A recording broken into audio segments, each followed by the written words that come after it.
Is there anything sadder than seeing a unicorn die? These majestic, imaginary beasts represent the original endangered species, something innocent and pure that may once have existed, but certainly doesn't today, from which we can conclude that they must have been snuffed out by mankind's cruelty. Repeated across the centuries in art and lore, this painful sacrifice inevitably reveals something essential about human nature. That was true of both The Last Unicorn and Ridley Scott's Legend back in the 80s, and it's been the elegant creature's allegorical purpose for at least 500 years, since the world-famous Hunt of a Unicorn tapestries were made. Now comes writer-director Alex Sharfman's funny-sad A24 satire, Death of a Unicorn, which fits squarely within the indie studio's Bizarre House brand, using the title tragedy as license to make a highly eccentric and unapologetically grisly horror movie. Gone are the elegant white horses you might have doodled as a child, replaced here by chunky, Clydesdale-shaped monsters with sharp teeth, clawed hooves, and a corkscrew head spear, ready to tear their victims limb from limb. Set in the present among an endearingly deplorable circle of self-anointed elites, Sharfman's bold debut opens with a morally compromised lawyer, Elliot Kintner, Paul Rudd, striking a unicorn with his rental car en route to a rich client's remote compound. His daughter Ridley, Jenna Ortega, one of just two characters in this iniquitous ensemble in possession of something that resembles a conscience, is understandably traumatized by the event. Rushing to the injured animal's aid, Ridley makes a mystical connection with a pony-sized steed by touching its glowing horn. It's a moment of bonding rudely interrupted by her father, who bludgeons the animal to death with a tire iron, spraying indigo blood all over.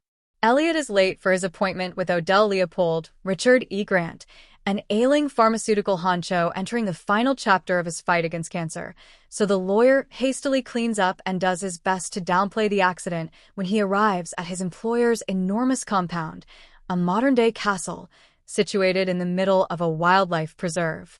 Unicorns don't die so easily, it turns out, which causes quite the inconvenience for Elliot when the corpse starts thrashing in the back of his vehicle.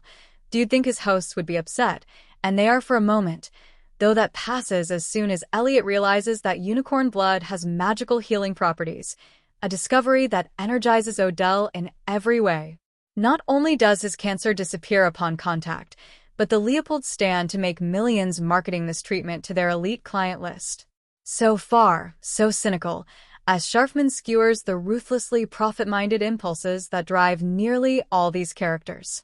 Only Ridley seems concerned about the animal, unlearning everything people assume they know about unicorns to better understand what they're dealing with.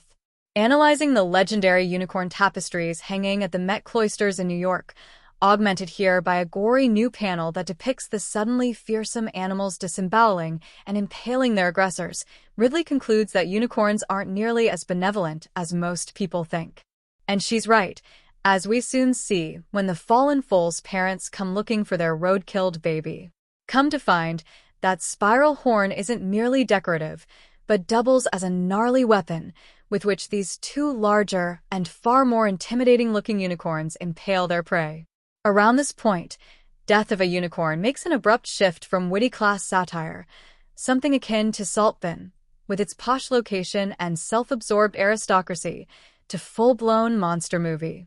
Sharfman draws from myriad genre films, but seems most indebted to Jurassic Park, updating Michael Crichton's rudimentary critique of capitalist excess and Steven Spielberg's penchant for tease the creature suspense. The combination paid off to spontaneous eruptions of applause from the audience at the South by Southwest premiere anytime the unicorns dispatched one of the Leopolds, which just goes to show that a fed-up public continues to view executing farm oligarchs as fair payback. Sharfman's script cleverly taps into any number of frustrations swirling in the zeitgeist at the moment, using Ortega's appropriately indignant character to illustrate how enlightened millennials feel ignored and unheard by their elders. If anyone other than Rudd were playing her selfish dad, audiences would be actively rooting for the jerk to get corned.